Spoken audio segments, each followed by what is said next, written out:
public figure for whom so many are mourning? Can we be sure, as official records tell us, that it is Jean-Paul Sartre? It might just as easily be one of the other great thinkers who died around the same period, like Michel Foucault or Maurice Clavel, or the great teacher and psychoanalyst Jacques Lacan, or even the influential thinker Roland Barthes. And what about the remarkable Marxist theoretician Louis Althusser, who in the end became mad before he in turn died? In order to explore the mystery of this extinct species, we have embarked upon a journey of inquiry which has taken us to the Soviet Union, to those exotic places which mysteriously seduced the writer André Gide and led astray the former surrealist Aragon.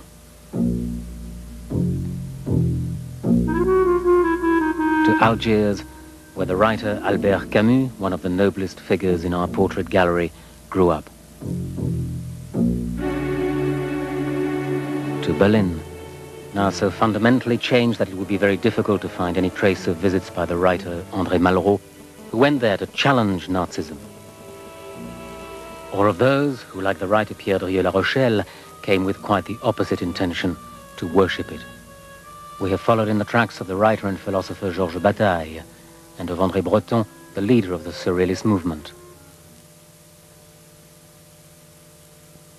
Finally, from Tiananmen Square to Prague and the Berlin Wall, we have looked for signs of the end of an era which was, perhaps, who knows, the golden age of the intellectual.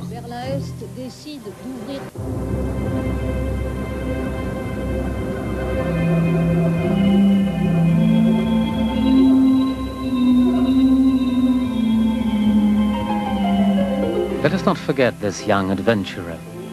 He also had read the patriotic writings of Barrès, the future writer André Malraux, later Minister of Culture under de Gaulle, was at that point only known for having fought in China. China, that is, not Russia, but a China of dreams and untruths. And so are things really so different in this case? Should he not be believed when he claims that it was simply the sight of so much tragedy surrounding the uprising of the downtrodden Chinese masses against their cruel oppressors which drove him, and without needing to think twice, into the revolutionary camp?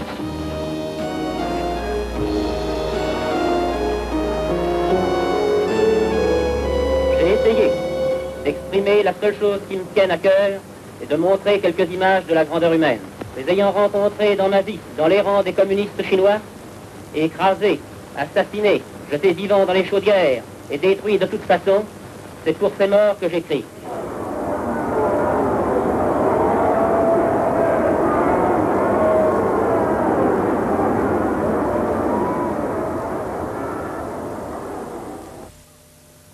Of course, not all the intellectuals of the time are communists, but the prestige of the party is such, the terror it wields so strong, that even the existentialist camp comes to announce the support that is expected of it.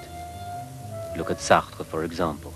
He may well come here to pay his respects to the aging Gide, but he only has one idea during these years, and that is never to let the workers down. For him, Marxism is the unavoidable philosophy of a century which is being reborn. Donc nous avons une tension entre les USA et l'URSS de 50-52 assez violente, la manifestation contre les en France, qui implique des changements chez moi, un désir de revoir le marxisme, un sens de la lutte des classes qui m'a pu quitter, et à la suite, je me mets du côté des communistes, je deviens un compagnon de route.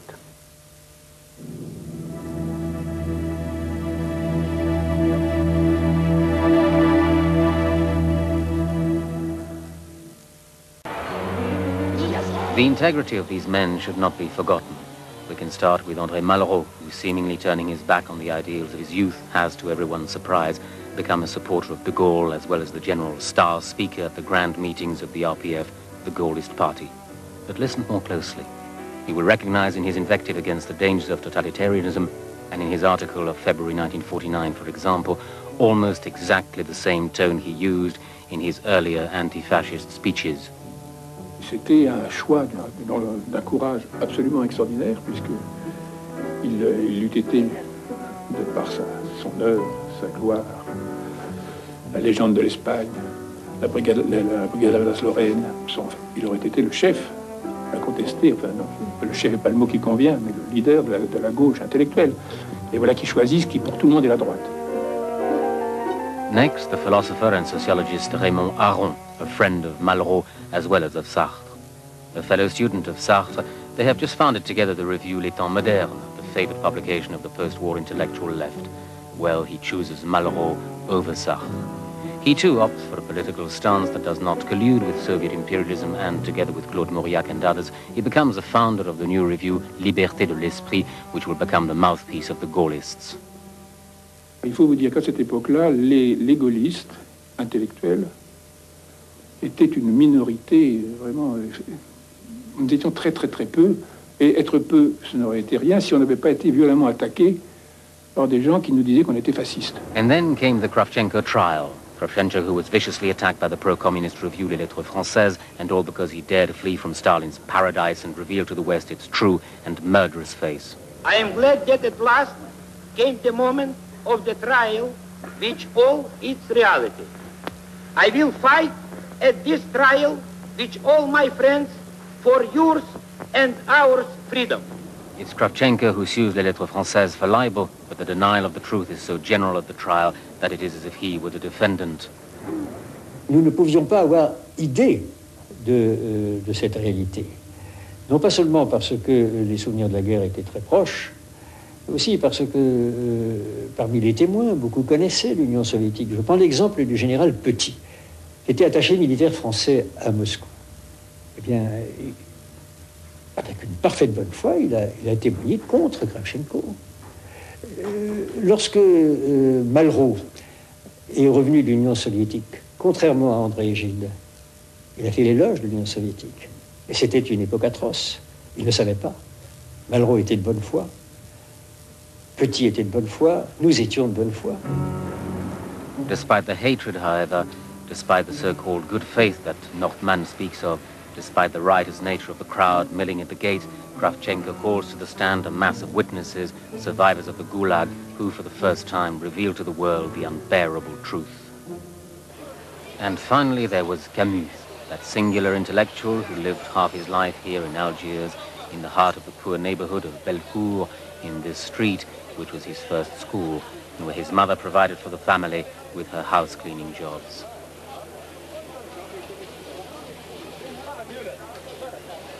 Camus' house, so disquieting, with its unchanged decor, paint peeling from the walls, and children playing in the stairwell, and still the poverty which was his first muse. Camus, the outsider, who from the very start took a stance against current orthodoxies. Il me disait, pour la première fois, l'histoire peut s'arrêter. Il me disait, moi je suis à combat, j'ai rencontré beaucoup d'hommes politiques, je trouve qu'ils ont tous d'assez bonnes intentions. Mais je crois que ces bonnes intentions nous conduiront de toute façon à la catastrophe. Il voulait dire par catastrophe la grande disparition et la guerre. Et si l'histoire peut s'arrêter, donc il n'y a pas de messianisme historique. Donc on ne peut pas dire que l'histoire a un but, qu'elle va nécessairement vers plus de liberté, de bonheur et d'égalité dans l'humanité. Et il me disait, moi je me considère comme un anarchiste modéré, je suis optimiste pour l'action humaniste, au coup par coup, à la recherche de solutions modestes et médiocres, mais non pas à la recherche de solutions définitives. Camus' refusal of definitive solutions, this understanding of the contingency and precariousness of things, this measured liberalism, which one can imagine might have come to him here at Tipasa, among these Roman ruins which overlook the sea, would of course be the theme of The Rebel, this marvelous book, which when it appeared in 1952 in the already ossified landscape of an existentialism aligned with the left, suddenly made of this child of Bellecour one of the main personalities of the philosophical and political world. Il régnait avec Sartre, et les gens ne pensaient pas à le dissocier. Les jeunes gens les admiraient tous les deux. Il y avait tout de même, à cette époque, du côté de Camus, l'ascendant des éditoriaux dont tout le monde se souvenait.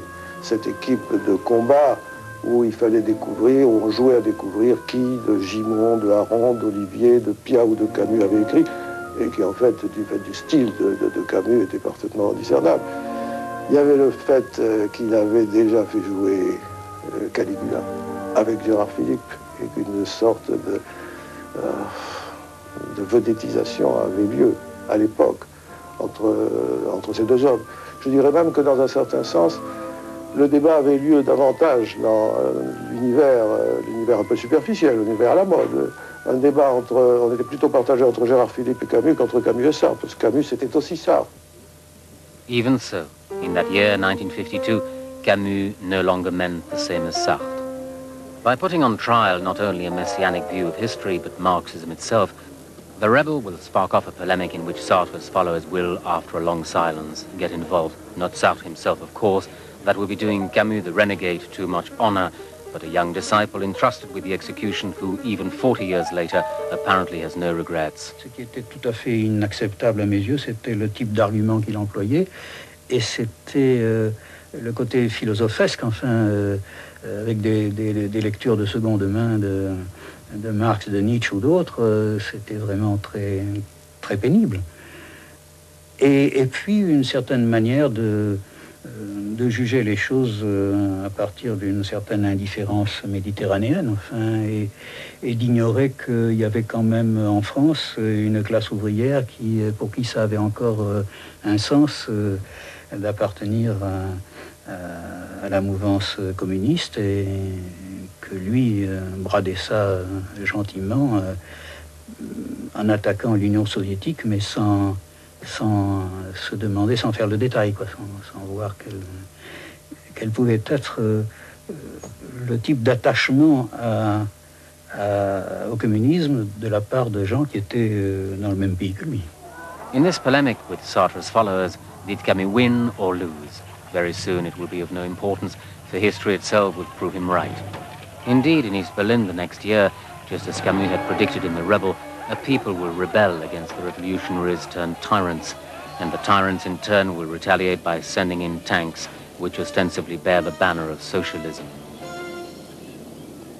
Then, in 1956, from Moscow itself, comes news of the report on the crimes of Stalinism.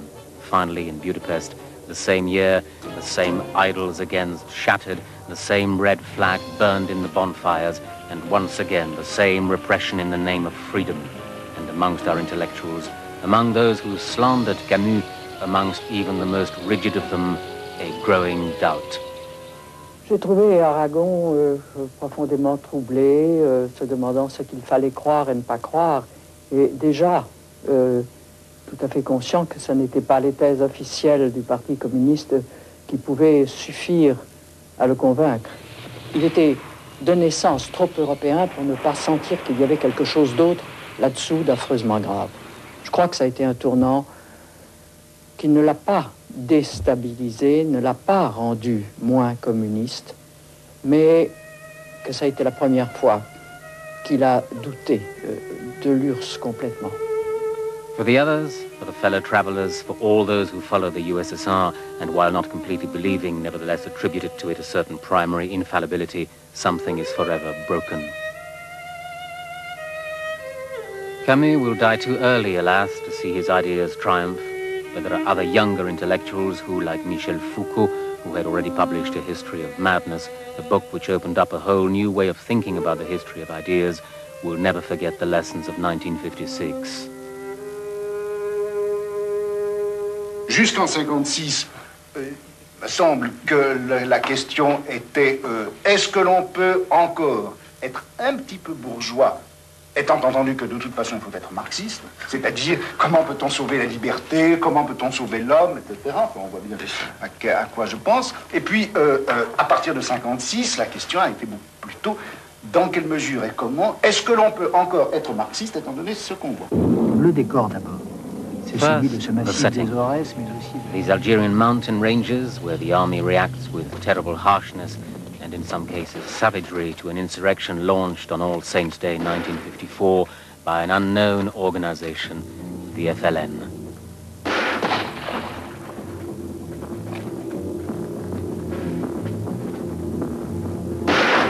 Our setting is these French départements, because this is their legal status.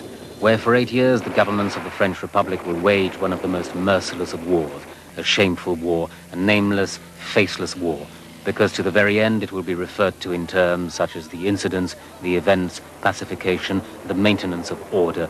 But it is a real war nevertheless, with its succession of brutalities, napalm, and terrorized populations. Our setting is this attractive, even romantic Moorish villa set in a residential neighborhood of Algiers. It was here that the interrogators of the formidable DST had their headquarters. It was here that one of the famous transit centers was located, where the Algerians suspected of having ties with the FLN were processed. We found one of them here, who, by a strange turn of fate, has never left the spot. He now works in the ministry which set up its office here. We asked him for this film to recall for us the memories he has of these events, which 35 years later have lost nothing of their painful precision. On met le gars dans la baignoire avec des eaux usées, pas des eaux usées, des eaux savonneuses. On ne sait pas ce que c'est. Puis on vous sortez, vous êtes complètement... Ah, et puis on le met sur le... Et puis alors, 2 bouts de fil. Alors, avec le respect que je vous dois, messieurs, on est en trempe, sur le sexe et sur le testicule. Et quelquefois ici. Quelquefois ici. Puis alors là, j'ai gêne. Quand vous êtes mouillé, vous sentez le cœur qui... Ça ce n'est pas que ça vous réveille, ça vous sursaute. Puis vous retombez dans le... Il y en a qui flanchent, monsieur. Dans ce coup de gêne, il y en a qui lâchent. Le cœur lâche. We went down to the darkened cells that were once packed with bodies awaiting torture or death, and where one can still see bullet holes in the walls.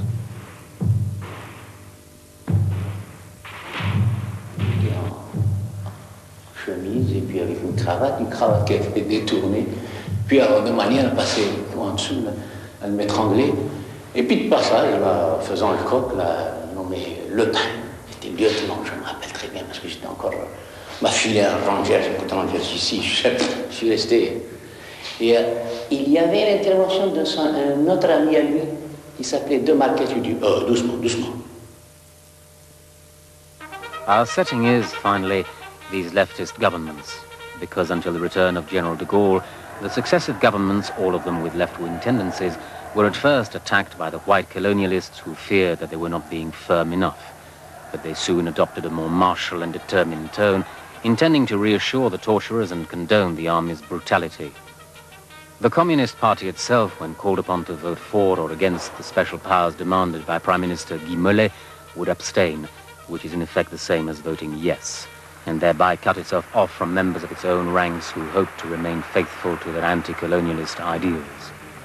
And what of our intellectuals in this setting?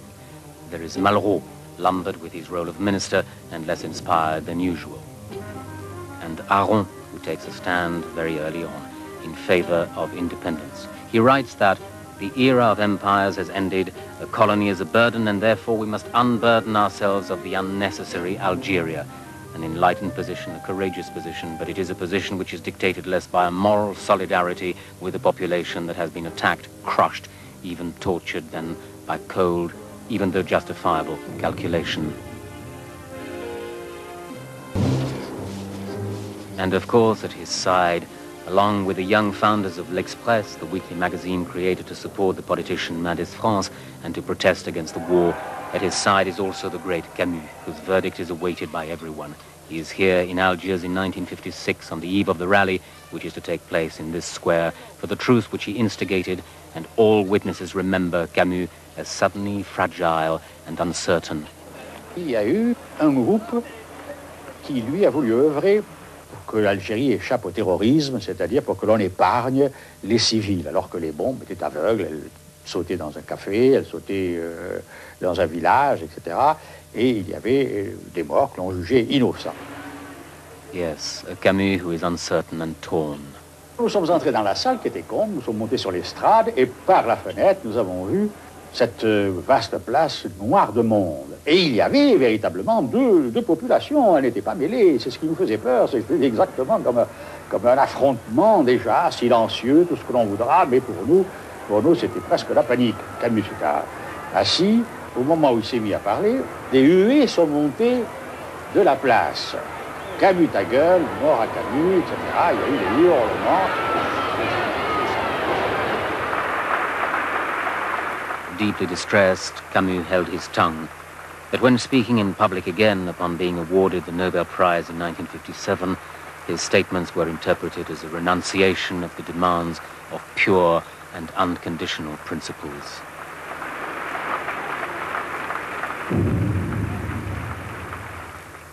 Others during this time took a firm stand, the young philosophers on the fringes of the Communist Party who knew that a little bit of their honor was being played out on the Algerian stage. Il faut parier et il faut faire parier les Français sur cette idée que finalement les hommes peuvent crever cette guerre. There are finally some French intellectuals who will offer their services to the Algerian fighters, thereby to all intents and purposes taking sides against their own army. C'était leur lutte et nous pensions que la chose que nous avions à faire, c'était d'être à leur côté dans cette lutte parce qu'ils avaient toutes les raisons de la mener. À partir de là, ils la menaient à leur manière.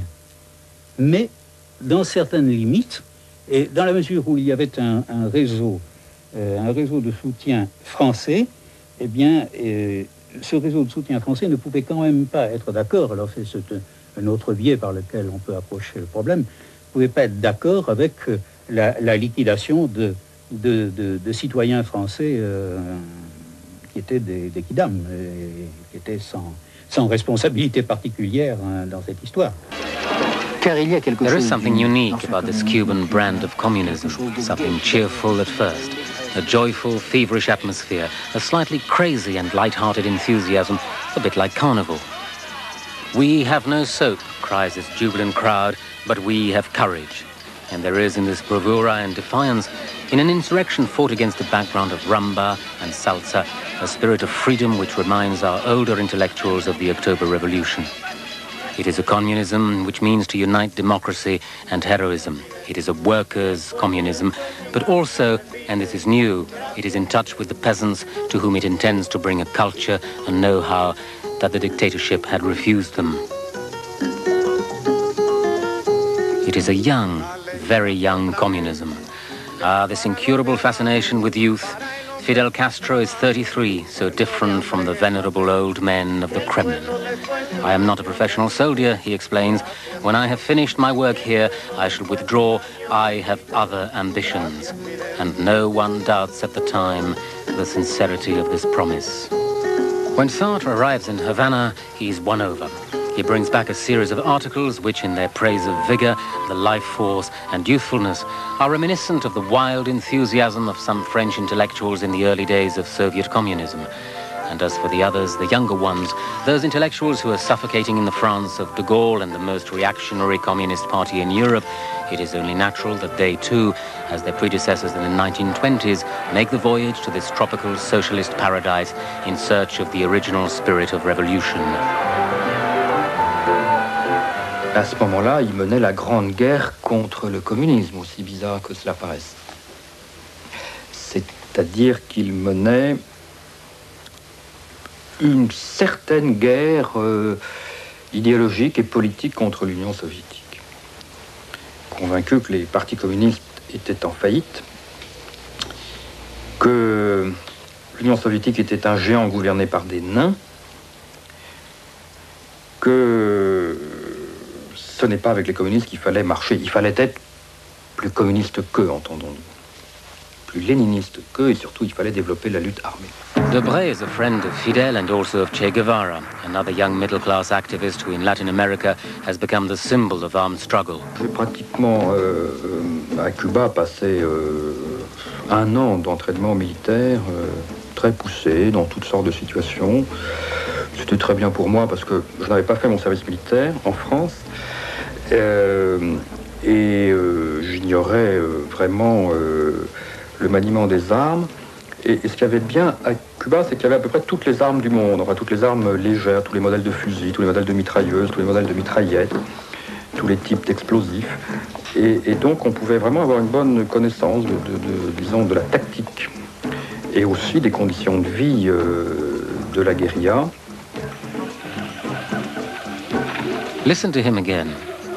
Listen to the extraordinary story of this young graduate of the École Normale who, presumably with his head full of other shining examples, ranging from Nizan in Aden to Malraux in Spain, perhaps even, who knows, Lawrence in Arabia, or Byron at Missolonghi, in his turn takes to his own maquis, has a go at revolution at the same time as developing its theory.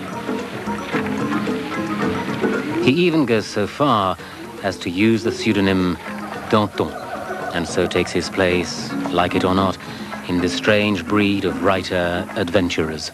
Un jour, Fidèle vient me voir et me dit que, vu les connaissances que j'avais acquises dans le domaine de la guérilla, je devais aller en Bolivie. Enfin, il me proposait, pas d'obligation, il me proposait d'aller en Bolivie pour reconnaître des zones de guérilla. En me disant que c'était important, mais sans me dire que c'était pour le Che. Et là, je suis donc parti pour la Bolivie pour explorer 2 zones de guérilla qui étaient d'ailleurs tout à fait remarquables, mais malheureusement qui n'ont pas été celles que le Che a choisies, ou plutôt le Che n'a pas pu choisir ces zones, car un certain nombre d'incidents techniques, personnels, ont fait que le Che finalement a été dans une 3e zone qui était une zone absolument désastreuse. Che, in fact, will die in his fatigues and beret, with his looks, his romantic, revolutionary long hair, his rather saintly appeal, caring for the lepers of Cordoba and teaching literature to the poor peasants of Peru, he becomes a legend. Debray will be arrested and thrown into prison. Here in Camiri, he will be interrogated, tortured, then judged. And at the time of his trial, the whole adventure will be condemned in Bolivia. Whereas in Paris, quite the opposite, it will be glorified. Considero que el respeto que debo a las autoridades y al tribunal es de obligarme a decirle con toda franqueza lo que pienso, señores oficiales. Este respeto a las leyes y a las autoridades.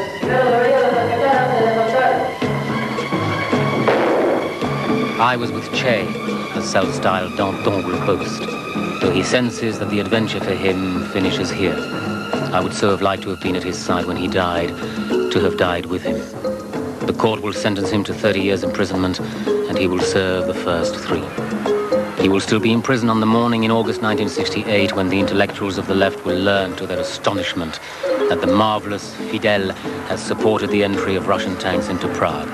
This puts an end to the hope that he formerly embodied. The death of the legend already. The myth crumbles. In the end, it won't be here that history starts anew.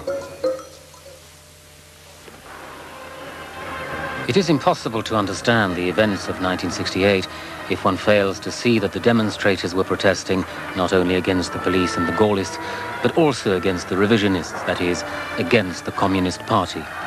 It is impossible to understand the intellectual currents that produced the events of 68. It is impossible to understand the situationism of Guy Debord without admitting that Marxism was like a borrowed language, a crucible in which a completely different type of discourse was being incubated. It is impossible to understand this era, to hear something of the extraordinary transformation that was going on in people's minds, if one forgets that when talking about China in Paris, our young intellectuals were not so much attacking a François Mauriac or an André Malraux, our venerable old heroes, as an official left of which they had rejected everything. Take Sartre. Although criticized often enough for jumping on the bandwagon of youth, he sensed better than anyone that a page in the history of ideas had been turned. He sensed that not only in books, but also in the streets and in the factories, these mouths had already begun to write the next page. Sartre, quietly, and with almost childlike naivety is now hawking the newspaper of a radical group that had settled once and for all some of those spurious issues which had wasted so much of his time in the past. And though this new perspective does not create a fundamental break in the history of the world, it certainly does in the history of the left. Tout ça me paraît relever un peu du western spaghetti. Il me semble que ce n'est pas toujours très sérieux et que j'ai vraiment envie de disparaître dans le monde ouvrier, dans la brutalité ouvrière, pour y renaître d'une autre façon. C'est-à-dire que je crois que j'ai retrouvé, après, une phrase de Peggy qui, me semble-t-il, convenait parfaitement à notre expérience, à notre volonté politique. Peggy dit en gros, nous voulions assainir le monde ouvrier et remonter de proche en proche pour assainir le monde bourgeois, la société même et la cité tout entière. Et je crois vraiment que nous pensions que tout partirait du prolétariat, des usines, des ouvriers. Donc j'ai cherché une sorte de place forte ouvrière pour aller poser ma tête sur le billot des établis et renaître d'une autre façon.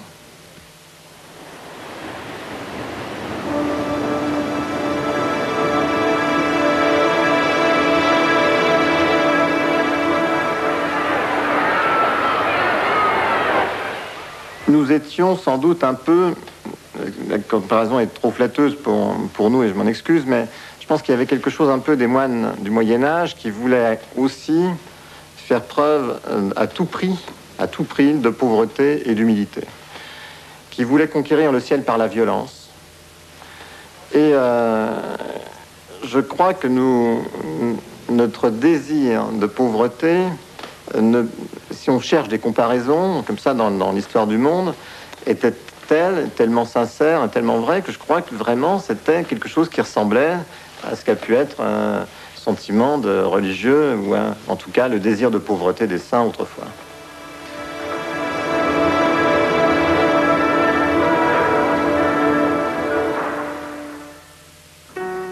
This is the time of an incredible debate over justice, when Michel Foucault describes the traditional court with its rights, its judges behind the bench, its barristers in their robes, as a perfect example of an institution invented to stifle the violence of the people, while for a democrat, the whole apparatus is essential to a justice based on equality. This is the time when Sartre, considering that the judgment of the people is more just than that of all the judges, calls on the coal miners to take revenge against their bosses. Nous opposons les conclusions suivantes. L'État patron est coupable de l'assassinat du 4 février 70. La direction des ingénieurs responsables de la poste 6 sont ses exécuteurs. En conséquence, ils sont également coupables d'homicide intentionnel. C'est intentionnellement qu'ils choisissent le rendement plutôt que la sécurité, c'est-à-dire qu'ils mettent la production des choses avant les vies humaines. This is the time when the same Sartre, and he won't be alone, don't worry, because the radical intelligentsia will largely follow suit, goes to Bruay-en-Artois to wage a very dubious battle. It was here, in this vacant lot in the heart of the small mining town in the region of Béthune, where one morning in April 1972, the body of a young girl was found. She had been raped and killed. And here, without the slightest bit of evidence, and simply because the bourgeois must surely have committed the deed, a young district attorney, Pascal, points to a perfect suspect for the people to condemn, Leroy, a solicitor. And it is here, in this sinister town, that bit by bit, a crazy scenario, absolutely typical of Maoist folly, unfolds. At the solicitor's office, his fiancée's house, the young victim's house, wretched of course, and the cafe too, which became the headquarters for all the visiting Parisians who see in this affair a symbol of the struggle of the oppressed masses against a bourgeoisie that in essence can only be criminal.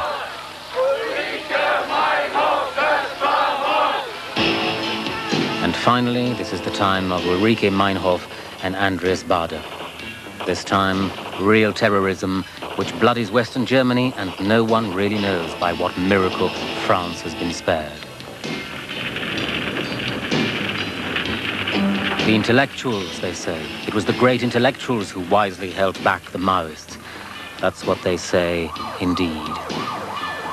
But there is one at least, Jean Genet, who advocates violence and therefore backs the Baader-Meinhof gang. He had written a famous article, which of course won't surprise anyone who remembers his old diatribes against white morality, democracy, and Europe. An article inspired by the lawyer for the terrorists, Klaus Croissant, who tells us now, with a certain cynicism, je pourrais dire que cet article, il a été écrit après d'assez longues discussions avec Jean Genet. Et j'étais très content de cet article. Je pense qu'il avait parfaitement raison.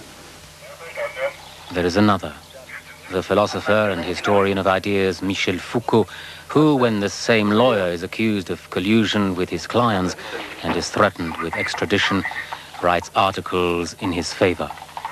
Indeed, stops at nothing in his support of him.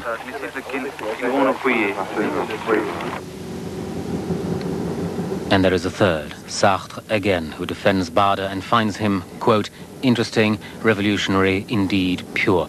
His only flaw, writes Sartre, is to have been right a little too soon. La visite, il l'a entrepris avec une discussion et il savait très bien ce qu'il faisait.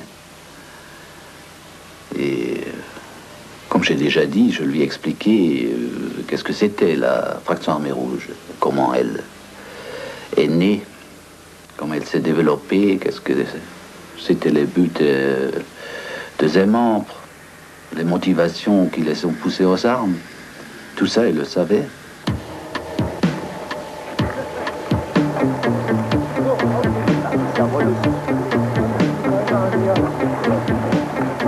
Once again, Sartre, still with Croissant, and some of his Maoist friends who arrive at Stammheim go to the gate of the prison.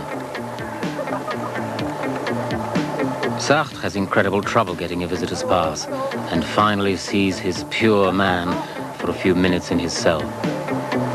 Je soutiens la violence comme arme politique là où elle est nécessaire, c'est-à-dire là où les affrontements de masse existent ou peuvent être déchaînés.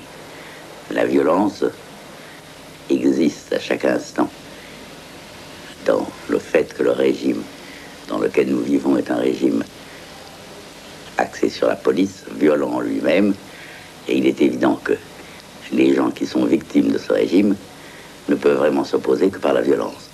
Ce qui ne veut pas dire que je considère la violence comme celle de Baader, c'est-à-dire des attentats politiques faits ici ou là en Allemagne, comme un geste valable